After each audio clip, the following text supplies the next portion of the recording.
おー、めっちゃ重い。めっちゃ一人で焼き切れるんだけどっていう。間違えた。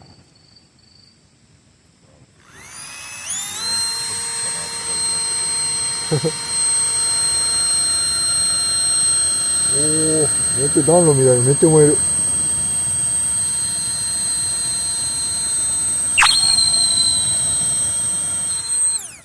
めっちゃ焼き切れるか。うん。なんかかかってめっちゃ楽なのよ。焼き切るためのその強さがあってる。え？焼き切るためだけやったのが。あと片付けが。なんで？このタイが飛ぶじゃん。いや、最後までご視聴ありがとうございました。1000円以下で買える送風機いかがでしたか？送風機としても皮膚希望としてもブロワーとしても優秀でした。それでは今回はここまで。また次回の動画でお会いいたしましょう。ムムリクでした。